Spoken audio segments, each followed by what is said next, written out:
Vamos orar. Pai de amor, muito obrigado por ter nos amado antes da fundação do mundo e porque Jesus é o Cordeiro imolado antes dos tempos eternos por nós. Senhor, nós não temos palavras para falar sobre o teu amor por nós. É algo gigantesco, é coisa inimaginável, que se não tivesse escrito na tua palavra, a gente não poderia acreditar. E aqui estamos, Senhor, na tua presença, adorando o teu nome com essas canções, com as orações, com as leituras bíblicas. O Senhor está no nosso meio.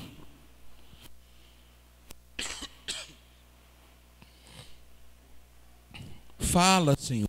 Continua falando aos nossos corações. Venha, bendito Espírito Santo, e ministre a palavra a nós. E que a gente tenha um encontro contigo nessa noite, através da meditação na tua palavra. Que a gente seja transformados na tua presença. Que Cristo seja glorificado. Ensina-nos a conhecer a beleza de Cristo, o seu valor, as bênçãos, aquelas insondáveis riquezas de Cristo nas regiões celestiais que foram conquistadas para pecadores miseráveis como nós. Nos ajude a valorizar essa tão grande salvação. Em nome de Jesus. Amém. Está com defeito.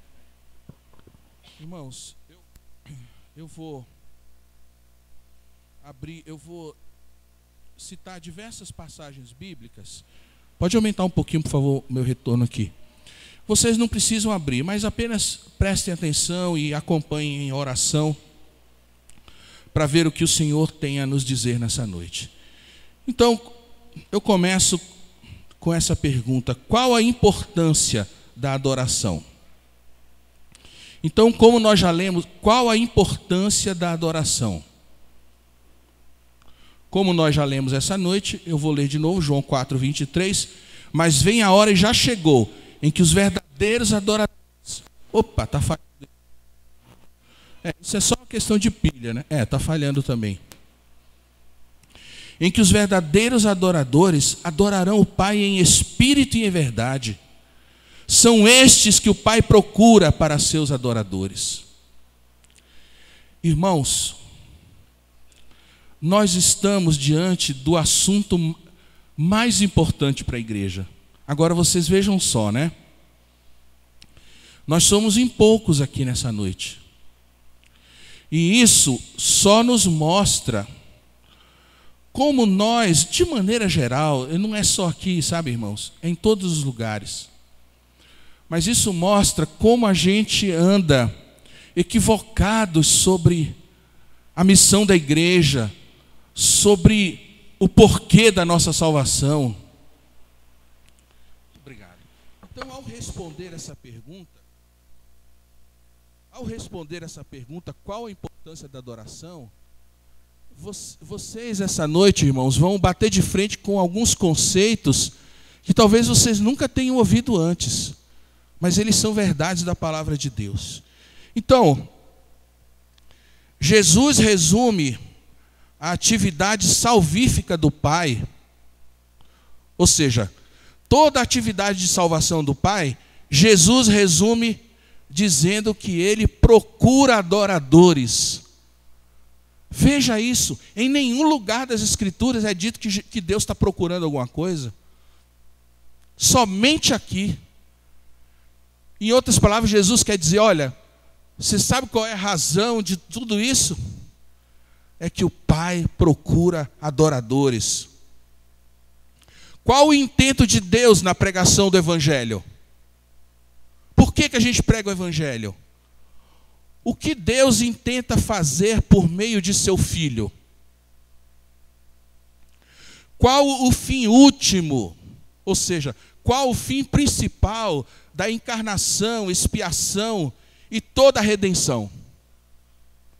Sabe o que responde a todas essas perguntas? É o Pai buscando adoradores. Então a razão da vinda de Cristo, da sua obra, a razão da pregação do Evangelho, a razão de todo esse movimento do amor de Deus, ele deságua, ele tem um objetivo: é o Pai buscando adoradores. Então veja, o Evangelho, ele trata de adoração.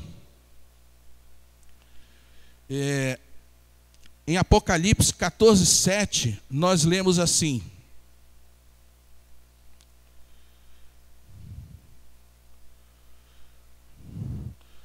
eu acho que eu me perdi aqui no texto. Olha aí. Bem, deixa eu voltar um pouco aqui. Deus é espírito, importa que os seus adoradores o adorem em espírito e em verdade. Então, qual é a missão de Deus? O que Deus intentou fazer com a obra de Cristo? Transformar pecadores em adoradores. Então, o Evangelho, ele trata da adoração. Assim diz Apocalipse 14:7, que eu não sei porque não está aqui, mas se alguém puder abrir rapidinho e ler em voz alta. Apocalipse 14:7.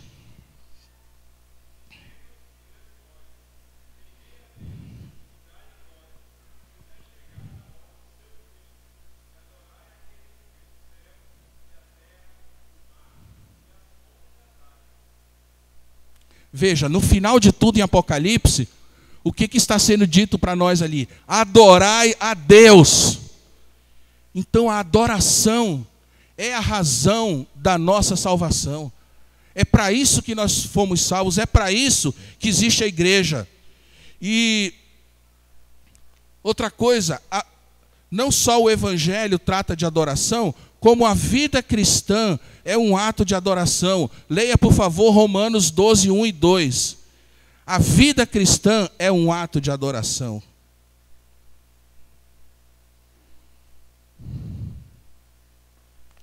Tem aí? Alguém tem aí Romanos 12:1 e 2?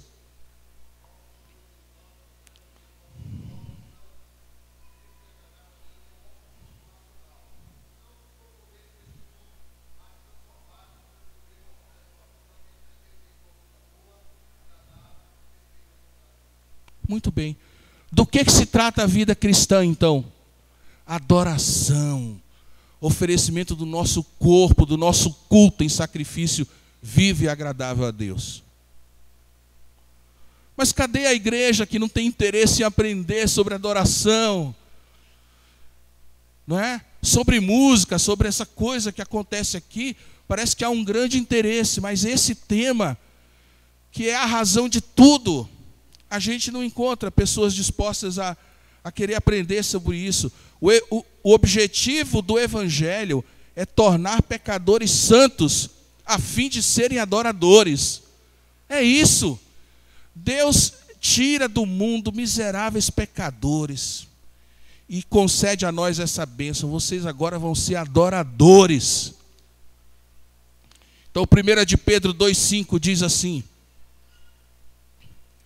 chegando-vos para ele, a pedra que vive, rejeitada assim pelos homens, mas para com Deus, eleita e preciosa.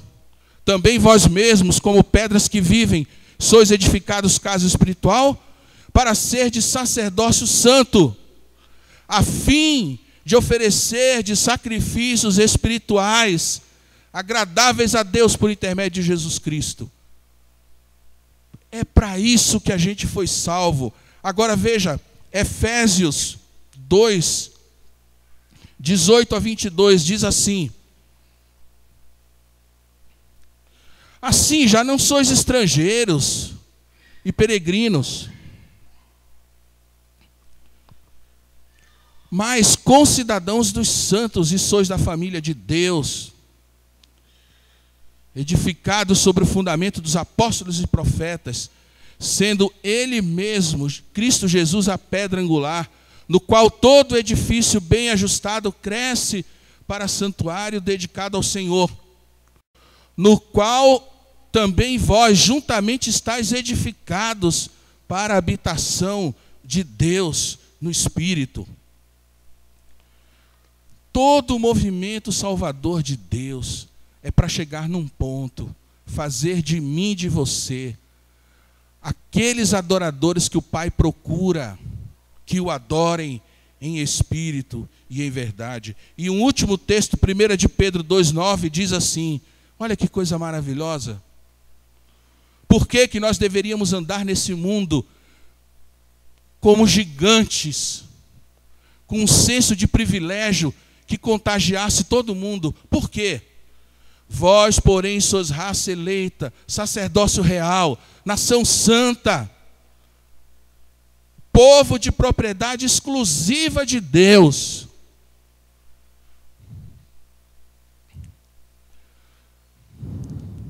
Será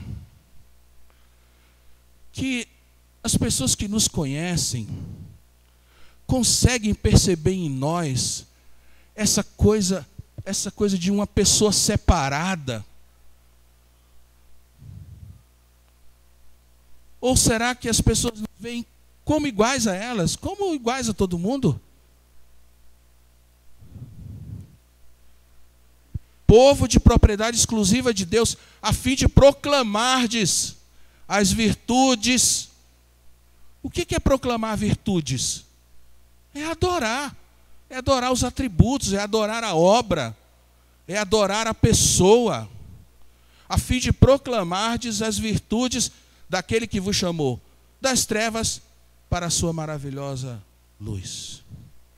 Então, o alvo principal da igreja não é missões, mas adoração. Isso é uma coisa difícil de ouvir, né? Porque a gente, desde criança, ouve o seguinte: não, você tem que ganhar a alma para Jesus. Mas, meus irmãos, antes dessa evangelização, vem a importância da gente ter um coração de verdadeiros adoradores. Porque se a gente faz missões, mas a igreja nem sequer sabe direito o que é adoração, se o nosso culto ele não reflete o movimento de um povo que está adorando, agradecido, encantado com a grande salvação que recebeu, com o amor de Deus, para que a gente vai evangelizar? As pessoas vão chegar aqui e elas também não vão encontrar o fim último da salvação, que é se tornarem adoradores em espírito e em verdade. Então, antes de nós sairmos para evangelizar, nós temos que consertar as coisas aqui dentro. E a maneira de consertar é o seguinte: o povo de Deus se reúne para profunda adoração ao Deus triuno. A gente tem que conhecer e tem que ter esse sentimento, esse entendimento, que o fim principal do homem é glorificar a Deus e deleitar-se nele para sempre. Se a gente não tem isso, para que a gente vai trazer pessoas aqui? Para serem iguaizinhas a nós? Adoração é a nossa prioridade máxima. É para Deus e não para o homem. Adoração é para Deus e não para os visitantes. Tem um conceito muito equivocado, sabe? Que anda aí no meio de algumas igrejas. Eles dizem o seguinte: não, a igreja só é igreja quando é igreja para os de fora. Como? O quê? Igreja só é igreja quando é igreja para os de fora? Qual é a base bíblica para uma loucura dessa?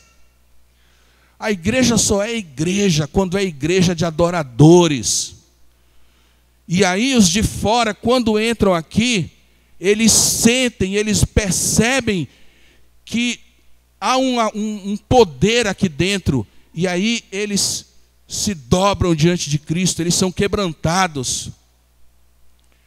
Por isso que a gente tem que ser igrejas poderosas na adoração. Porque o incrédulo, quando ele entra aqui, ele é convencido pelo que está acontecendo aqui no culto. Mas igreja para os de fora? Não, a gente tem que ser igreja para Cristo. Deus é o centro da adoração. Então, falamos de qual a importância da adoração, e agora vamos para o segundo tópico. A adoração começa com Deus.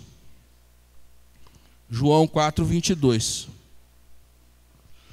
Vós adorais. Vocês conhecem o texto, né? O diálogo de Jesus com a samaritana. Então aqui é Jesus, a samaritana foi pega no... Jesus a cercou e tocou no problema da vida dela, que era um problema moral. Aí ela tentou escorregar com assuntos religiosos. Aí perguntou para Jesus: vejo que és profeta, nossos pais adoravam nesse monte, mas vós dizeis que em Jerusalém é o lugar de adorar e tal.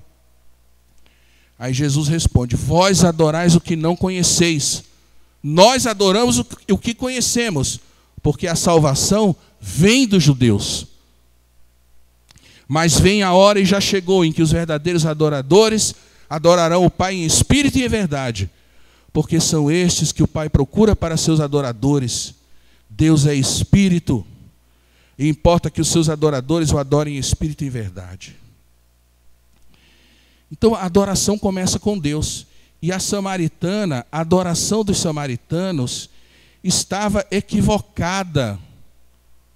Por quê? Porque eles criaram uma religião. Eles criaram uma religião lá em Samaria.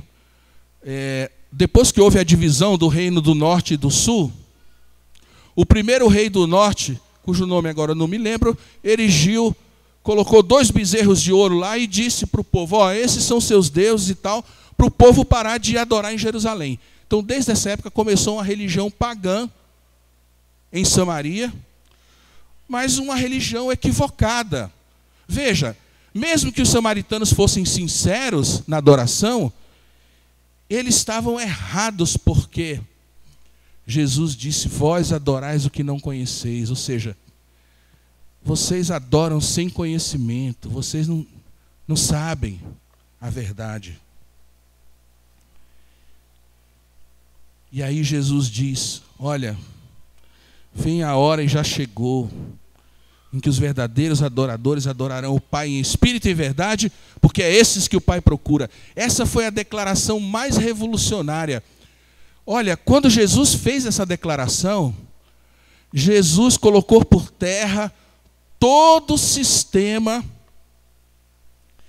de sacerdócio, de sacrifícios, toda aquela adoração baseada na lei caiu com essa frase que Jesus disse para a samaritana: olha, mulher, agora não é mais uma questão de lugar. Vocês estão errados, porque vocês adoram o que não conhecem, porque a salvação vem dos judeus, Jesus disse. Mas saiba que não é mais uma questão de local, não é mais uma questão de ritos, não é mais uma questão de liturgia. Agora a coisa é aqui, é em espírito e em verdade. Aí pronto, desmontou com uma frase todo o sistema tipológico e instituiu a adoração em espírito. Ou seja, corações e motivos corretos. Isso é que é adorar em espírito. Adorar em espírito é quando você tem o coração certo e os motivos certos para adorar. E adorar em verdade é de acordo com a revelação divina. É de acordo com as Escrituras. Porque você adorar com sinceridade, mas adorar de maneira errada, fora das Escrituras, não adianta nada. A adoração começa com Deus. Porque Deus é espírito. A adoração tem que ser em espírito e em verdade. É claro. É claro. E na verdade, meus irmãos, sempre sempre foi esse o ensinamento da palavra, mesmo no Velho Testamento. Porque os nossos irmãos do Velho Testamento foram salvos da mesma maneira que a gente, pela fé em Cristo. Da mesma maneira. Eles sabiam que Deus queria sinceridade de coração, e várias vezes Deus se dirige a ele e fala: olha, eu estou cansado do culto de vocês. Vocês me adoram só de lábios. Vocês vêm trazer esse sacrifício, mas eu não quero saber, porque vocês misturam iniquidade com ajuntamento solene. Ou seja, vocês vêm adorar em pecado. Eu estou farto de vocês. Porque muitas pessoas achavam que se fizesse o sacrifício certo da maneira certa, estaria tudo bem com Deus, mas não está. Porque o Senhor Deus é Espírito e Ele olha o coração. Ele sonda os nossos corações. Meu irmão, se nós não tivermos o coração certo e o Espírito certo, a gente está perdendo o nosso tempo. Porque o Senhor Deus, a gente é um flagrante diante dele o tempo todo. Ele sabe tudo que a gente pensa, Ele vê tudo que a gente faz. A gente não pode esconder nada de Deus, Ele é onisciente, Ele é onipresente. E quando você cruza por aquela porta, ou quando você faz o culto em casa, ou quando sozinho você faz sua devocional, o Senhor olha para ver como está seu coração, porque Ele é Espírito. Ele não está interessado em nada assim de rituais, de sacrifícios humanos, de aparência. Para Deus, meus irmãos, a aparência não vale nada. Nada, nada, nada, nada. Ele olha o coração, Ele quer saber o que tem aí. Por que você está vindo me adorar? E você sabe, no último dia, as obras que a gente fez para Cristo serão julgadas. A gente não vai ser julgado mais para efeito de salvação, porque a gente está salvo em Cristo. Mas para efeito de galardão, a gente vai ser julgado, sim. E só vai ficar aquilo que foi feito por motivos corretos. Porque para Deus não basta fazer. Ele está olhando por que você fez, o que te levou a fazer. Então, se a gente não tem motivos piedosos, de gratidão, de encantamento com o Senhor Deus, se a gente não tem um amor agradecido por Ele, o que adianta a gente passar anos e anos frequentando a igreja, fazendo coisas? A natureza de Deus é o que determina como Ele deve ser adorado. E Deus é Espírito, e Ele deseja que a gente o adore sinceramente. Pode ser até com aquela oração do publicano, que fica lá atrás, batendo no peito. Mas de coração ele diz: sê propício a mim, pecador. Foi embora justificado. Apenas veio e confessou o seu fracasso. Apenas veio e disse: eu não tenho nada para te oferecer, porque eu sou uma fraude. Eu sou um pecador miserável, eu sou um fracasso. Meus irmãos, sabe que Deus prefere esse tipo de confissão do que a pessoa que chega e começa a fazer um monte de coisa e tal, mas o coração não está correto diante de Deus. Não basta a gente fazer, a gente tem que ser. Tem que haver coerência na nossa vida com Deus, a nossa vida durante a semana, a nossa vida de povo separado, exclusivo. Olha, onde está a antítese? Onde está a antítese? Você sabe o que é a antítese? A antítese é o modo pelo qual o povo de Deus deve viver nesse mundo. Desde Gênesis 3,15, quando Deus disse a Adão, a Eva e a Satanás, Deus disse: eu porei inimizade entre a tua descendência e o seu descendente. Quando Deus falou essas palavras a Satanás, Deus estabeleceu ali o seguinte: na história da humanidade sempre haveria duas linhas de pessoas que a vida inteira estariam em antítese nesse mundo, ou seja, um contra o outro, que não haveria comunhão, porque Deus pôs essa inimizade entre a semente de Satanás e a semente de Cristo, no jardim do Éden. Antítese. O que significa isso? Que a gente é um povo separado.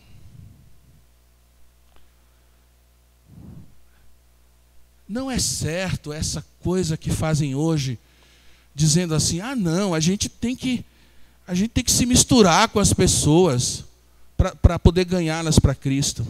Não. É o maior equívoco que a gente pode cometer é pensar esse tipo de coisa. Não é? Ainda tem coragem de pegar o texto de Paulo e dizer: ah, Paulo disse, eu fiz-me tudo para com todos, para de alguma maneira ganhar alguns. O que não tem nada a ver com essa coisa que eles falam de: ah, não, a gente tem que se misturar, é que ser igual a todo mundo para poder ganhar. Não. Antítese. A gente vive de maneira antitética nesse mundo, ou seja, a gente diz que é pecado o que é pecado. A gente anda por esse mundo separando o santo do profano. A gente não tem aquela posição: ah, o que tem? O que tem? O que tem é que é pecado. E não há uma coisa que o Senhor Deus mais deteste do que pecado. Você quer saber o que é o pecado? Olhe para Cristo na cruz e veja o que o pecado fez com aquele que nos amou. E pense bem antes de pecar. Porque o pecado é o maior inimigo de Deus e é o maior inimigo do crente nessa vida. Onde está aquele povo separado, hein? Onde está aquele povo que eu conheci quando eu era criança, que guardava o domingo? Aí hoje as pessoas falam: ah, isso aí é farisaísmo, isso aí é legalismo. Que guardar o domingo? Domingo é igual, eu guardo todos os dias, porque todos os dias são santos. A pessoa que fala assim não guarda nada. Não guarda nada. Porque se você não guarda um dia, quanto mais 7 dias. Onde está, hein, aquele povo que não ia a clubes no domingo, que não jogava futebol, cujos filhos não empinavam pipa no domingo, nem iam na piscina, mas era um dia separado.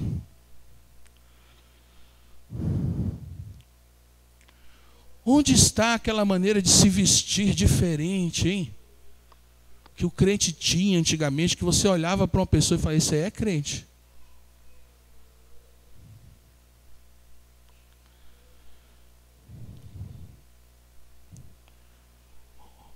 Onde está nosso apego à antítese quando a gente está em casa com os nossos aparelhos eletrônicos? Olha, eu vou dizer uma coisa.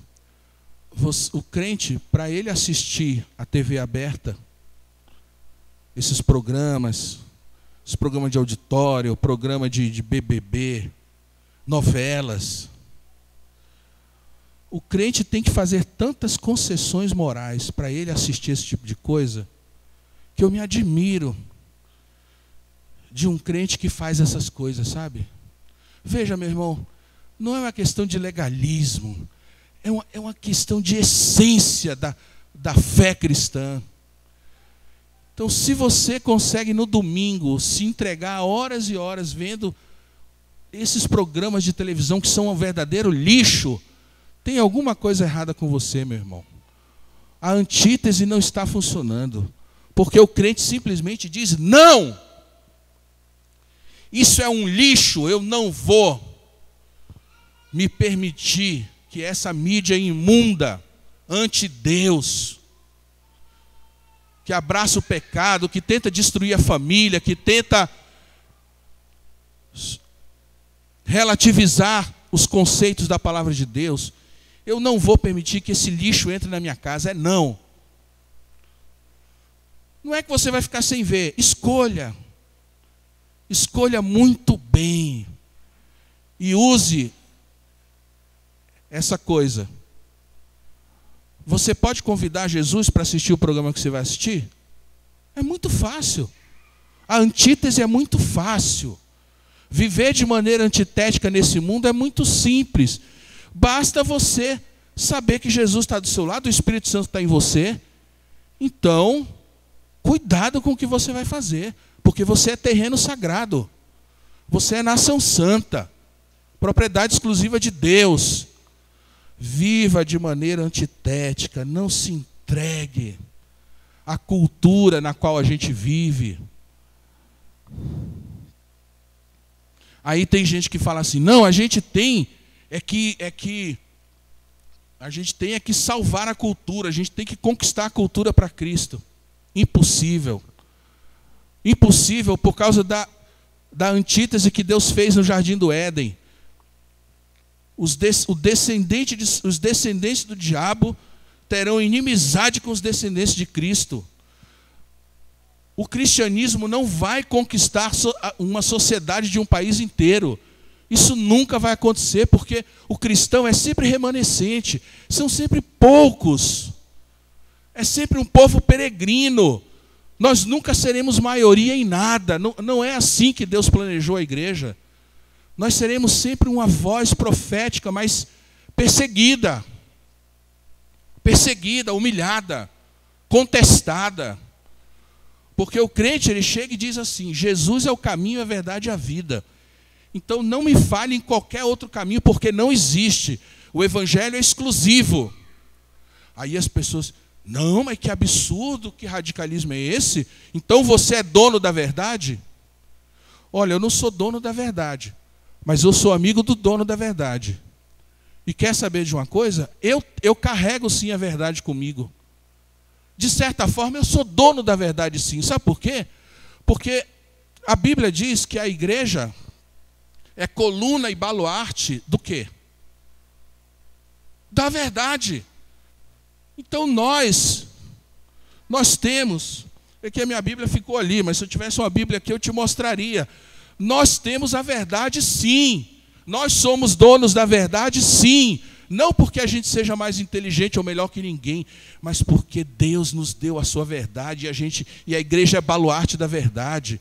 Então, quando alguém te disser: ah, você é dono da verdade, diga: eu sou. Sou dono da verdade. Mas não porque eu seja mais inteligente do que ninguém, mas porque eu conheço a verdade e eu tenho ela nas minhas mãos. Então, eu carrego a verdade. Então, de certa forma, eu tenho a verdade sim. Eu sei te dizer, você pode dizer para a pessoa assim: eu sei dizer tudo sobre a sua vida. E resumidamente, a sua vida é o seguinte: você foi criado por Deus, você tem um dono, e você, desde que nasceu, está vivendo em rebeldia com Ele. E você vai para o inferno, você vai ser separado de Deus eternamente, a não ser que você se humilhe e peça misericórdia a Cristo, que através do seu sacrifício pode te salvar. Essa é a verdade, não existe outra. Não existe outra, não existe mais nada além disso. Essa é a coisa mais importante.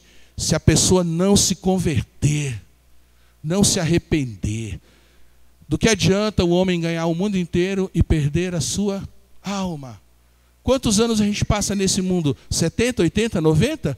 104, como o senhorzinho lá de Açu? O que é isso? Coloque isso diante da eternidade. Veja que a nossa vida aqui não é nada.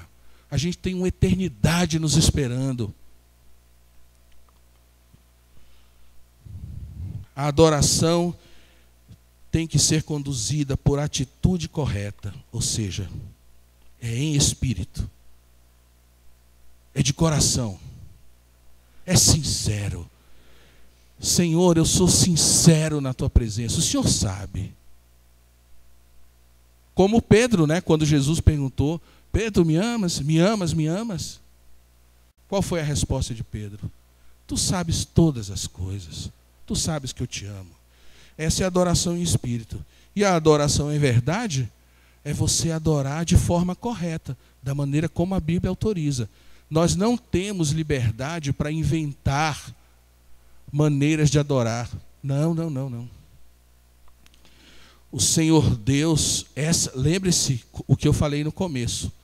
Todo o movimento do coração de Deus em relação à redenção de pecadores é para tornar esses pecadores em santos adoradores. Então a adoração é uma coisa muito importante para o Senhor Deus.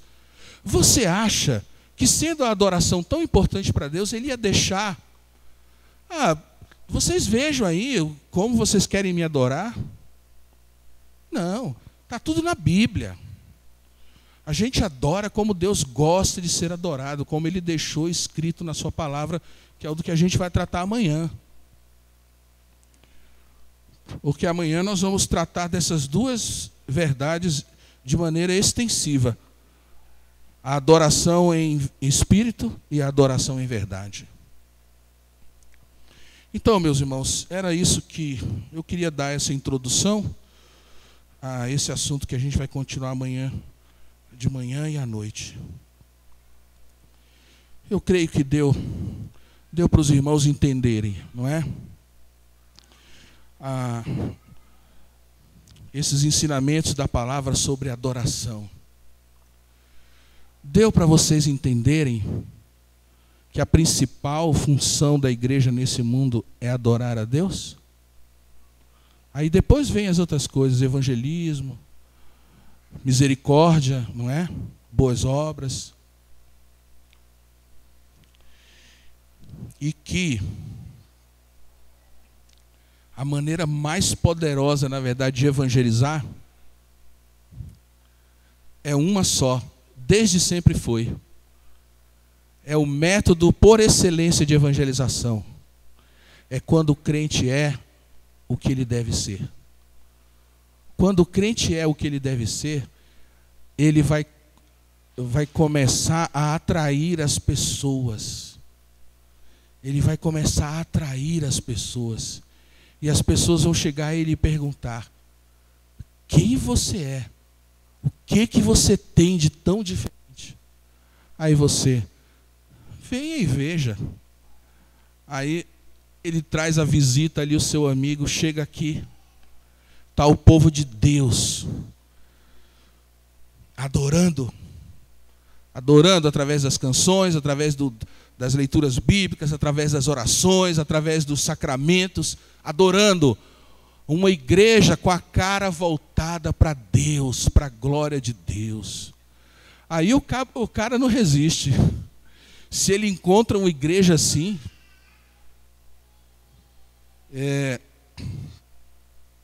o Dr. Martin Lloyd-Jones, que foi um pregador inglês do século passado, ele teve 2 longos ministérios, um no sul de Gales e depois na própria Inglaterra, pastoreando a capela de Westminster. Ele conta que uma vez que lá em Gales do Sul havia uma médium, uma mulher espírita, e ela morava perto da igreja.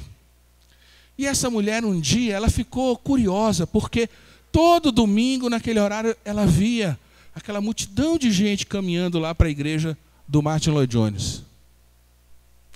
Aí um dia ela, sabe de uma coisa, eu vou ver o que tem nesse lugar, que tanta gente todo domingo passa para conhecer. E foi à igreja. Bem, naquela noite ela foi convertida. Aí depois, ela deu testemunho para o Lloyd-Jones dizendo o seguinte: quando eu entrei na igreja, eu senti o mesmo poder que eu sinto na mesa do espiritismo, nas sessões espíritas. Eu senti o mesmo poder, só que aqui na sua igreja era um poder santo, era um poder limpo. Olha isso. Essa mulher conhecia o mundo dos espíritos. Só que ela disse, aqui, quando eu entrei aqui, o poder que estava nesse lugar era um poder santo. É isso, meus irmãos, a gente não faz ideia do que uma igreja adoradora, do estrago que uma igreja adoradora pode fazer no reino das trevas. Tão somente com a gente vir aqui com o coração diante de Deus e derramar na sua presença, coisas tremendas podem acontecer.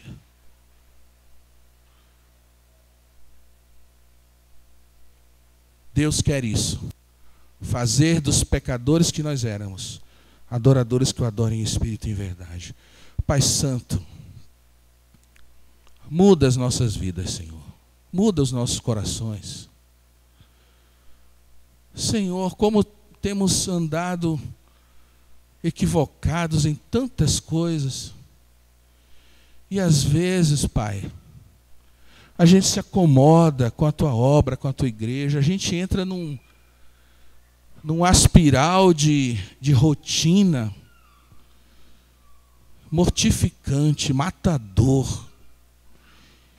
E o nosso coração já não se comove mais na Tua presença. Tenha misericórdia de nós, Senhor. Em nome de Jesus. Livra-nos, Senhor, dessa tendência maldita que a nossa carne tem, de se acostumar com as coisas de Deus.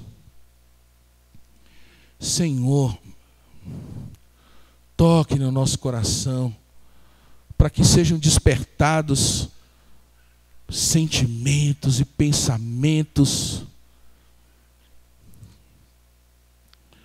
que fiquem atônitos diante da Tua glória, diante da Tua pessoa. Faça de nós adoradores segundo o Teu coração.